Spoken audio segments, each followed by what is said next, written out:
हम जिस भी क्षेत्र के साथ अपने कामकाज के तौर पर जुड़े रहते हैं वहाँ खुद का ख्याल रखना और अपने कार्य की जिम्मेदारी उठाना बहुत अच्छे से सीख लेते हैं। कोई व्यक्ति फाइनेंशियल फील्ड के साथ में जुड़ा हुआ है और घंटों तक उसे एक ही जगह बैठकर काम करना होता है, या इंफॉर्मेशन टेक्नोलॉजी के साथ में जुड़ा हुआ है, घंटों तक लैपटॉप के आगे, सिस्टम के आगे उसको बैठना होता है, तो वो अपनी आदतों को उसी अनुरूप परिवर्तित भी कर देता है। कुछ कुछ समय का गैप लेगा, अपनी सीट से उठेगा, एक राउंड पूरे ही ऑफिस का लगा कर आएगा और फिर बैठ जाएगा, जिससे कि कोई भी दूसरे तरह की दिक्कत और परेशानी शारीरिक स्तर के ऊपर निकल कर नहीं आए। और वहीं अपने सिस्टम की रिक्वायरमेंट क्या है, अगर सिस्टम स्लो डाउन होने लगा है तो वो पहले से ही उसका ख्याल रखने वाला होगा। यानी कि ये अपने कार्य के प्रति जिम्मेदारी हो गई। हमारा कार्य वोकल और संवाद के साथ में बहुत जुड़ा रहता है, तो कितने कितने समय अंतराल के भीतर आपको जल ग्रहण करना है या कोई भी ठंडी वस्तु का इस्तेमाल कभी करना ही नहीं है, ये सारी ही बातों का ख्याल रखना होता है, जो कि हमारे कार्य में और ज़्यादा निरंतरता लेकर आने वाली होती है। यहाँ सजगता भी है और यहाँ स्वयं के उत्साह वर्धन की स्थितियाँ भी है।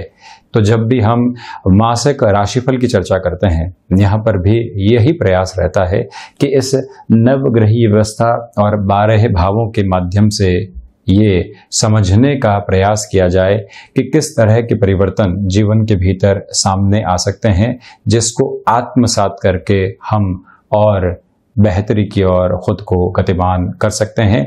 ये तो एक प्रवृत्ति है। वहीं आप ये भी देखिएगा कि इस समय अंतराल में जब हम ये चर्चा कर रहे हैं तो मिथुन राशि के लिए, बुध प्रधान राशि के लिए अगस्त के महीने की पूरी ही जो ग्रहीय व्यवस्थाओं के साथ में संकेत सामने आ रहे हैं, उसका यहाँ पर लेखा जोखा रखने का प्रयास करेंगे।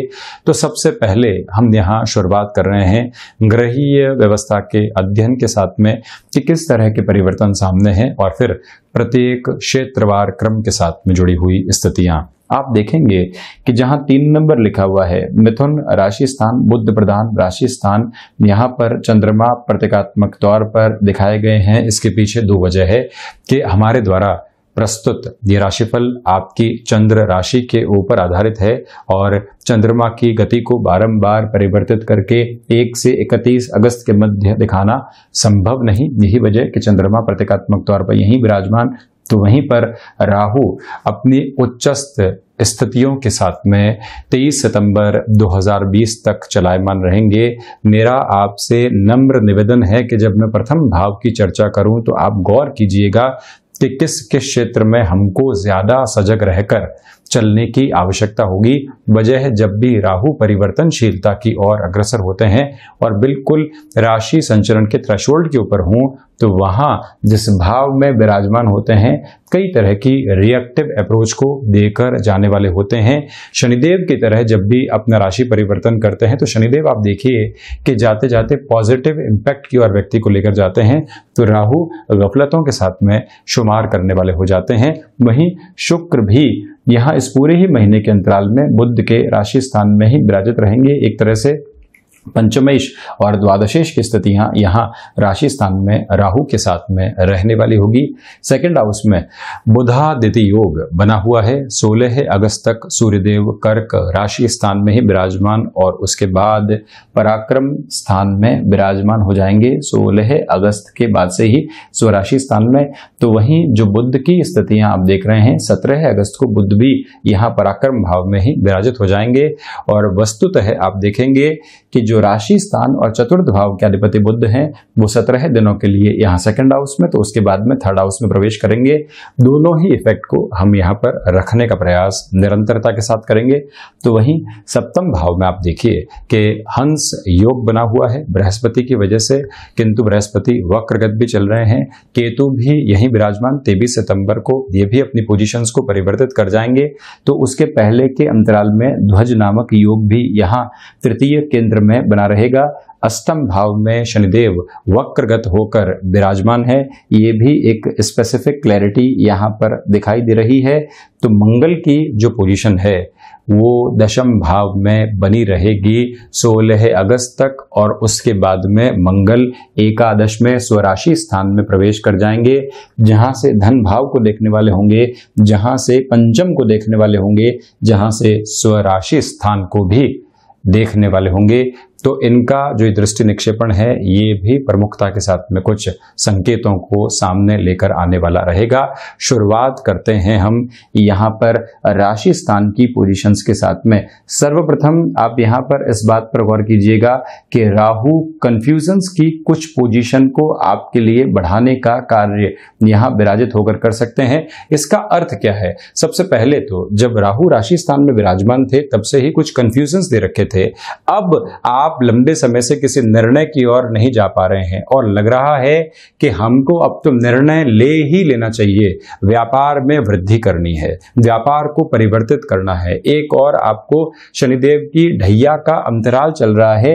अब देखें कि अष्टम में शनिदेव विराजमान, तो वहीं पर राहु अपनी पोजीशंस को चेंज करने वाले हैं। उसके पहले कोई भी ऐसा निर्णय आप सामने नहीं लेकर आए तो बेहतर है। मेरा नम्र निवेदन सिर्फ अगस्त के महीने में नहीं, आपके लिए जो पूरा ही महीना और उसके बाद में 23 सितंबर तक की पोजीशन चलेगी, ये ख्याल रखिएगा कि ऐसा कोई भी आकस्मिक स्तर का निर्णय लेने से आपको पूर्णकालिक तौर के ऊपर बचकर चलने का प्रयास जरूर करना चाहिए। ये तो एक प्रवृत्ति रही। वहीं दूसरी अप्रोच में आप देखिएगा कि शुक्र फैसिनेशंस को बढ़ाने वाले होते हैं, शुक्र खर्चों को बढ़ाने वाले हो जाते हैं, शुक्र व्यक्ति को चमक और दमक के साथ में लेकर चलने वाले होते हैं। कोई मित्र आपका आया, आपके व्यापार को एक स्लो प्रोसेस के साथ में चलता हुआ देखा, कहा कि आप ये पूरा ही स्वरूप परिवर्तित करके रख दीजिए, इतना इन्वेस्टमेंट कीजिए, फिर आप देखिए कैसे चेंजेस आते हैं। आप वहां फैसिनेट हुए और चेंजेस की ओर चले गए, तो वहां खुद के लिए खर्चों को बढ़ाने का आपने कार्य कर दिया।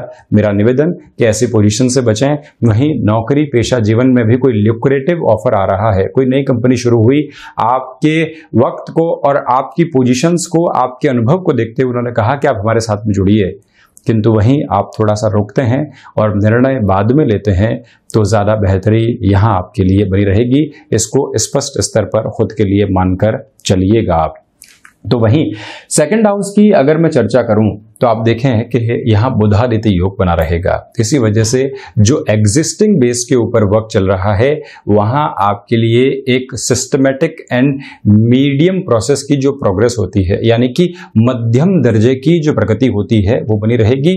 बहुत ज़्यादा फाइनेंशियल गेन में तीव्रता नहीं रहने वाली है, किंतु कोई भी अटका हुआ और रुका हुआ रुपया और पैसा था जिससे हमको लंबे समय से लाभ नहीं मिल पा रहा था, वहाँ पर श्रेणीबद्ध तरीके से आपके लिए फायदे सामने निकलकर आने वाले हो सकते हैं। इस बात का आप ख्याल रखिएगा। वाणी संबंधित कार्यों में शुक्र की वजह से, बुध की वजह से आपके लिए गेनफुल अप्रोच रहेगी।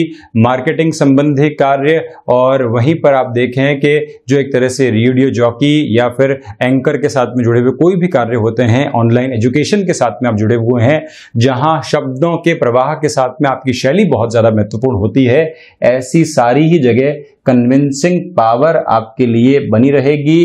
और इस महीने में जब बुध 17 दिनों के लिए धन भाव के भीतर राशि स्थान के अधिपति और चतुर्थ के अधिपति के रूप में विराजमान रहेंगे, तो आपके लिए जो फ्लो है और जो खर्चे हैं वो मेंटेन करने वाली पोजीशंस में आ सकते हैं, बशर्ते कि आप राहु की इस पोजीशन की वजह से कोई भी गलत निर्णय लेने वाले नहीं हो। प्रत्येक निर्णय में हम जितनी सम्यक स्थिति को बनाकर रखेंगे उतनी ही खुद के लिए बेहतरी को अचीव करने वाले हम रहेंगे।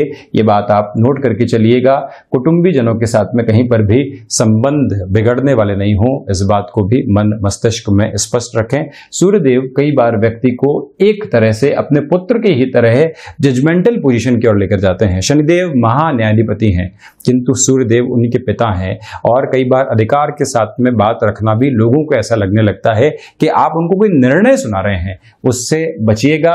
और वहीं पर इस बात को भी ख्याल रखने की आवश्यकता रहेगी कि हिडन प्रॉब्लम्स जो हमसे बहुत दूर हैं उनको औचक रूप से हम खुद सामने लाने वाले नहीं रहें। इतनी सावधानी बरतने की जरूरत पूरे तरीके से है। तो वहीं थर्ड हाउस की अगर मैं चर्चा करूं तो जो तृतीयेश और पराक्रमेश की जो स्थितियां हैं वो स्वयं से द्वादश है और कुटुंब भाव के भीतर सूर्यदेव विराजमान है। यही वजह है कि प्रथम दृष्टि गोचर स्तर के ऊपर आप प्रमोशन की बहुत ज़्यादा चाह कर रहे हैं, तो यहाँ एक्सपेक्टेशन कहीं ना कहीं एक लोअर लेवल की तरफ आपको लेकर आ सकती है। बहुत ज़्यादा एक्सपेक्टेशन मत रखिएगा, बहुत ज़्यादा खुद को एक्सप्लोर करने का प्रयास नहीं करें। जो मध्यम दर्जे का स्तर चल रहा है उसी के साथ में हम खुद को लेकर चलते चले जाएं। महत्वाकांक्षाएं हावी नहीं रहेंगी, किंतु आप इस बात पर गौर कीजिएगा कि 16 अगस्त से 31 अगस्त तक का जो समय अंतराल है जब सूर्य देव पराक्रम में विराजमान रहेंगे, ये एक महत्वपूर्ण स्थिति है। और आप लंबे समय से रोजगार की तलाश में थे, नौकरी पेशा जीवन में सक्रिय नहीं हो पा रहे थे, तो ये सार्वभौमिक और सैद्धांतिक तथ्य है कि तृतीय के साथ में जब भी सूर्य देव की पोजीशन जुड़ती है वो व्यक्ति को फिर से एक्टिव करने वाली होती है। भले ही कॉम्प्रोमाइजेस के साथ में हो, आप वहां बढ़ सकते हैं। और 17 तारीख के बाद में आप कमीशनिंग संबंधी इंसेंटिव बेस की किसी भी जॉब के साथ में जुड़ाव चाह रहे थे जो कि यहां नहीं मिल पा रहा था, प्रगति के श्रेय आपके लिए अंकित रहने वाले रहेंगे। और वहीं इस बात को भी आप गौर करके चलिएगा पूर्णकालिक स्तर के ऊपर कि भाइयों के साथ में बहुत ज़्यादा अधिकार रखने वाले नहीं हों, उनकी बात को भी समझें और अपनी बात को रखने से पहले हम बहुत ज़्यादा मृदुभाषी भी हो चुके हों तो ज़्यादा बेहतरी यहाँ पर आपके लिए बनी रहेगी। वहीं चतुर्थ भाव की अगर मैं चर्चा करता हूं तो आप ये देखिएगा कि फोर्थ हाउस के साथ में जब बुध की पोजीशन जुड़ी हुई हो और चतुर्थेश जब यहां शुरुआत में 3-11 का संबंध बना रहे हों, भूमि संबंधित कोई भी कमीशनिंग के साथ में चल रहा कामकाज है, वहां आपके लिए वृद्धि सामने आ सकती है। इससे मैं बिल्कुल भी इनकार नहीं करूंगा। पहले स्तर के ऊपर तो प्रवृत्ति ये, वहीं आप देखेंगे कि अगर सर्विस इंडस्ट्री संबंधी किसी भी कामकाज के साथ में आपका जुड़ाव और हस्तक्षेप रहा है, वहां पर भी वृद्धि है। और कोई भी ह्यूमन रिसोर्सेज संबंधी कार्य जहां शुक्र और बुध की प्रधानक स्थितियां रहती है, आप वहां कोई भी नए ऑफर को स्वीकार करने से पहले बहुत ज़्यादा कैलकुलेटिव रहिएगा। मानसिक सुख के अंदर वृद्धि शुरुआती 16 दिनों में नहीं बनेगी, किंतु उसके बाद में आपके किए गए कार्य आपको धीरे धीरे संतुष्टि की ओर भी लेकर जाने वाले होंगे। वाहन अगर खरीदना चाहते हैं तब भी इस माह के अंतराल में आपको थोड़ा सा इंतजार करना चाहिए। हालांकि अपने कार्य व्यवसाय की प्रगति के लिए कॉमर्शियल व्हीकल को आप परचेस करना चाहते हैं तो वहां पर खुद को और ज्यादा तीव्रगामी स्तर पर लेकर जा सकते हैं आप। ये चतुर्थ भाव की स्थिति। तो वहीं पंचमेश जो है, आप ये एक विशेष स्थिति देखेंगे, क्षमता और द्वितीय त्रिकोण के अधिपति यहां राशि भाव के भीतर विराजमान रहेंगे। तो इसी वजह से पंचमेश का राशि स्थान में विराजित हो जाना प्रथम दृष्टि गोचर स्तर के ऊपर व्यक्ति को अपनी शिक्षा के अंतराल के अंदर एक नाम देने वाला होता है, वृद्धि के नए सिरे देने वाला होता है। ये एक पोजीशन यहां आपके लिए बनी हुई है। फैशन टेक्नोलॉजी के साथ में या कोई भी ऐसे क्रिएटिव फील्ड के साथ में आपका जुड़ाव है जहां इंस्टेंट गेन मिलते हैं, रिकॉग्निशन भी इंस्टेंट होती है। आप वर्षों से कार्य के भीतर लगे हुए थे, वो कार्य पूर्ण हुआ और उसने इंस्टेंट बेस के रिकॉग्निशन आपके सामने रख दी, क्योंकि राहु भी कहीं न कहीं कला के सरोकार को बढ़ाने वाले हो जाते हैं। चंद्रमा, राहु और शुक्र ये कला के क्षेत्र के अंदर व्यक्ति को एक नई नजर देते हैं, तो वो पोजीशन आपके लिए यहाँ बनी रहेगी। संतान पक्ष के साथ में कहीं पर भी कम्युनिकेशन गैप नहीं आए, ये ध्यान रखिएगा, किंतु उनको जो सफलता मिलनी चाहिए वो आपके दृष्टिकोण के आधार पर भी पुरजोर तरीके से यहाँ मिलती हुई नजर आ रही है। इससे मैं बिल्कुल भी इनकार नहीं करूँगा आपके लिए। तो वहीं पर ये भी गौर करने की आवश्यकता है कि आकस्मिक धन लाभ के क्षेत्र में, शेयर मार्केट में समझ लीजिए, कोई और गतिविधि जो कि एक तरह से टेंडर संबंधी वर्क आदि के साथ में जुड़ी रहती है, उन सारे ही क्षेत्रों के अंदर आपके लिए प्रथम दृष्टिगोचर स्तर के ऊपर गेन, देखिए राहु शुक्र जब साथ में विराजित हों व्यक्ति को इंट्यूशन देते हैं, इंस्टेंट गेन देते हैं ऐसे कार्यों से, किंतु जैसे जैसे आपका एक तरह से वहां पर लोभ बढ़ता चला गया कि मैं और ज्यादा अचीव करता हूं, वहीं पर गफलत सामने आती है। तो इस बात का ख्याल रखें कि एक बार जब प्रॉफिट हो गया तो खुद को थोड़े से रोकने में ही भलाई हमारे लिए बनी रहेगी। जिन भी महिलाओं ने एक तरह से फैमिली वे का रास्ता अपना रखा है, आपने कंसीव कर रखा है, यात्राएं आप 17 अगस्त से 31 अगस्त के मध्य पूर्णकालिक स्तर के ऊपर टालकर चलिएगा। तो वहीं 6th हाउस की जो लॉर्डशिप है जो मंगल के साथ में जुड़ी हुई है, षष्ठेश कर्म भाव के भीतर है। आपका कर्म इस महीने के अंतराल में, और वो भी शुरुआती 16 दिन और उसके बाद में 17 से 31 अगस्त के मध्य, जितना कर्मशील आप होंगे उतना ही कर्ज से मुक्त होने की स्थितियों की ओर चले जाएंगे।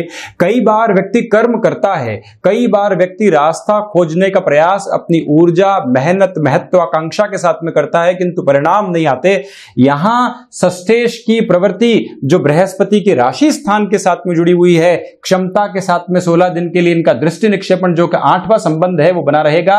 आपके लिए पूर्णकालिक स्तर के ऊपर समाधान सामने आ सकते हैं, बशर्ते कि आप उस राह के ऊपर चलने वाले रहें। और वहीं जो शत्रु परेशान करने वाले थे ऑफिस कल्चर के अंदर, व्यापारिक जीवन के अंदर, वही आपके लिए फिर से सम्मान का स्तर बनाने वाले रहेंगे। जब एक व्यक्ति बारंबार आपसे कॉम्पीट करके चल रहा था, किंतु आपकी मेहनत, आपके कर्म के सिरों को लगातार एक रिफ्लेक्शन के अंदर देखता है, तो अंततोगत्वा वो झुकता है, वो स्वीकार करता है कि इस मेहनत के साथ में इस व्यक्ति विशेष की पराकाष्ठा जुड़ी हुई है। और षष्ठ भाव के साथ में मंगल का जो ये संबंध कर्म भाव के साथ विराजित है और संचरण कर रहा है, आपकी शत्रुवत स्थितियों में आपको रिएक्टिव होने की आवश्यकता नहीं है। बस कर्म एक ऐसा मूल मंत्र है जो प्रत्येक साधन और साध्य को आपके लिए विकसित करने वाला रहेगा। और वहीं स्वास्थ्य संबंधी आधार पर अगर मैं बात करूं तो आप ये गौर कीजिएगा कि जो 17 अगस्त से लेकर 31 अगस्त तक का समय अंतराल है, वहां पर रक्त संबंधी विकारों का बहुत ज्यादा ख्याल रखा जाए। मंगल हमारे शरीर में प्रवाहित रक्त की यूनिक अप्रोच को लेकर चलने वाले होते हैं, और जब षष्ठ और षष्ठात् षष्ठ के साथ में इनका संबंध रहे तो रक्त संबंधी विकारों का बहुत ज्यादा ख्याल रखना चाहिए आपको। अब चर्चा करते हैं सप्तम भाव की। गृहस्थ भाव के साथ में जब वक्रगत बृहस्पति जुड़े हुए हों, केतु भी जब अपने अंतिम प्रवाह को अपने उच्च राशि स्थान के भीतर लेकर चलने वाले हों, राहु जिस तरह से व्यक्तिगत जीवन के भीतर जिस भाव में विराजित हो वहां की गफलतें बढ़ाते हैं, केतु जाते जाते कई बार व्यक्ति को शुभ संकेतों की तरफ अग्रसर करने वाले भी हो जाते हैं। तो इसी वजह से गृहस्थ में सेपरेशन की कोई नौबत आ रखी थी, परेशानियां आ रखी थी, उनके साथ में कोई कार्य विशेष चल रहा था, वहां जुड़ाव नहीं हो पा रहा था। एक बार हल्का सा झुकना, अपनी स्वीकारोक्ति को बढ़ाना, अपने जीवन के भीतर किसी दूसरे व्यक्ति को पूर्णकालिक स्तर के ऊपर जगह देना, और वो भी संवाद को स्थापित करके। याद रखिए, जब भी गृहस्थ में संवाद स्थापित होता है तो वहां से विवाद गायब होता चला जाता है, और जब विवाद गायब होता है तो वहां सिर्फ सुनने और समझने की स्थितियां बचती है। जब गृहस्थ सुनने और सुनाने से आजाद होकर सुनने और समझने की ओर जाता है तो वहीं पर आपकी परेशानियों का सुलभ समाधान मौजूद रहता है, और सप्तम भाव उसे और इशारा कर रहा है। व्यापारिक जीवन के अंदर बृहस्पति की ये स्थितियां एग्जिस्टिंग बेस को और ज़्यादा रॉबस्ट करने वाली रहेगी, और ज़्यादा आपके लिए सुदृढ़ करने वाली हो सकती है। व्यापारिक साझेदारियों के अंदर आकस्मिक तौर के ऊपर निर्णय लेने से आप बचिएगा। बृहस्पति आपके पराक्रम को, बृहस्पति आपके लाभ को, बृहस्पति आपके राशि स्थान को मजबूती दिए हुए हैं, तो इस संकेत को भी खुद के लिए बेहतर मानकर चलिए आप। अष्टम भाव में शनिदेव भूगर्भीय व्यवस्थाओं के अध्ययन के साथ में, यांत्रिक विद्याओं के अध्ययन के साथ में, या फिर अगर आप रिसर्च संबंधी किसी भी लेवल के साथ में जुड़ाव रख रहे हैं, वहां आपको और ज्यादा स्थिरता देने वाले रहेंगे। जो भी आपके लिए आकस्मिक धन लाभ हुआ, अगर आप उसको सहेजना चाहते हैं, देखिए राहु और शुक्र की स्थितियां आपको आकस्मिक धन लाभ की ओर लेकर जा सकती है, किंतु शनिदेव का जो पंचम के ऊपर दृष्टि निक्षेपण है, अष्टम में विराजित होकर अपने उच्च राशि स्थान पर आप लगातार शनिदेव की उपासना आराधना करते चले जाएं। जब भी आपको आकस्मिक धन लाभ प्राप्त हो तो वहां आपके लिए और ज्यादा बेटर रिफ्लेक्शंस रहेंगे। विदेश संबंधी तकनीक में जुड़े हुए कार्य जहां मंगल और शनिदेव का एक प्रधानक स्तर रहता है, वहां पर भी आपके लिए बेटर प्रपोर्शन धीरे धीरे निर्मित होने वाले रह सकते हैं। इस बात को भी आप अपने लिए एक अप्रोच में लेकर चलिएगा। वहीं भाग्येश की स्थितियां आप देखेंगे कि अष्टम के साथ में जुड़ी हुई है। इसी वजह से 1 से 16 अगस्त तक, जब तक सूर्यदेव पराक्रम में नहीं आते, आपके लिए भाग्य का सहयोग नहीं रहेगा। यही वजह है कि जोखिम जहां पर भी लें वहां जब खुद पूर्णकालिक तौर पर कैलकुलेटिव हो तभी जाएं। आध्यात्मिक चेतना में जो व्यक्ति एकांत के आनंद को महसूस कर सकता है, उसके लिए ये महीना श्रेयस्कर है। वजह क्यों, इसको समझने की और ज्यादा गौर से आवश्यकता कि यहां आध्यात्म भाव के अधिपति अष्टम, जो कि हिडन हाउस है, जो कि व्यक्ति को कई बार एकांत की ओर लेकर जाने वाला होता है और एकांत में स्वयं की अनुभूति है, ये समय उस और इशारा आपको पूर्णकालिक तौर के ऊपर कर रहा है। अनुभवों का लाभ मिलता हुआ नहीं दिखाई दे रहा। उच्च शिक्षा की गतिविधियों में थोड़ी सी रुकावटें और बाधाएं परेशान कर सकती है, जो कि 29 सितंबर तक, सिर्फ अगस्त तक नहीं, 29 सितंबर तक हावी रह सकती है, जिससे आप बचिएगा। तो वहीं दशम भाव में मंगल विराजित रहेंगे, आपके कर्म को श्रेष्ठता देने वाले हैं। वहीं एग्रीकल्चर संबंधी कामकाज के अंदर आप कुछ भी नवाचार करना चाहते हैं, वृद्धि रहेगी। प्रबंधन संबंधी कार्यों में तीव्रगामी स्तर पर निर्णय लेने से आप बचिएगा। पिता के साथ कोई भी कामकाज आप कर रहे हैं, आपका ईगो या आपकी जो डोमिनेटिंग अप्रोच है, उनके अनुभव के बीच में आने वाली नहीं रहे, ये ध्यान रखें। और वहीं हम जिस भी कामकाज की ओर संलग्न होकर चल रहे हैं, वहां एकाग्रता और शुरुआती ऊर्जा बनी रहेगी। जब व्यक्ति को एक बार शुरुआती ऊर्जा मिल चुकी हो तो उसको कैसे सहेज के रखना है वो उसके हाथ में है। और इसके बाद जब मंगल यहां 16 अगस्त के बाद एकादश के साथ में जुड़ चुके होंगे और चर्चा को मैं एकादश की ओर लेकर बढ़ चुका हूं, वहां आप देखिएगा कि मंगल की ये तीव्रगामी प्रवृत्तियां आपके लिए सर्वांगीण लाभ को लेकर आने की शुरुआत कर चुकी होगी, क्योंकि इस महीने मध्यम दर्जे के दिन दिखाई दे रहे हैं। मंगल जब एकादश के अंदर आएंगे तो आपके लिए कुछ शुभत्व के संकेत लेकर आने वाले रहेंगे। क्षमताओं में वृद्धि रहेगी कर्म के बाद में, तो आप वैसे ही गतिमान होते चले जाएंगे। ये भी एक प्रमुख आधार आपके लिए बना हुआ है। और आपने अगर किसी भी इन्वेस्टमेंट से खुद को बहुत ज़्यादा संरक्षित और सुरक्षित रखा, उससे बचाया, तो ये समय अंतराल आपको संतुष्टि के संकेत भी देकर जाने वाला होगा ही होगा, ये भी स्पष्ट दिखाई देता है। अब चर्चा करता हूं द्वादश भाव की। तो आप देखिएगा कि द्वादशेश जो है वो राशि स्थान के भीतर विराजित हैं। इसी वजह से आप अपनी फैसिनेशंस को रोक कर रखें। जहां पर भी आपके लिए तीव्रगामी निर्णय की प्रवृत्तियां सामने आ रही है, वहां पर भी खुद को बहुत ज़्यादा बचाकर चलिएगा। और जो एक तरह से विदेश में आप रह रहे हैं, बारंबार अज्ञात भय परेशान करने वाले थे, तो यहाँ देवी उपासना को निरंतर अपने जीवन में जगह है, ज़रूर आप दीजिएगा। तो ये था बुध प्रदान मिथुन राशि के जातकों के लिए अगस्त 2020 का मासिक राशिफल। हम ऐसे ही चर्चाओं के साथ निरंतर हाजिर होते रहेंगे। धन्यवाद और कोटिशः आभार।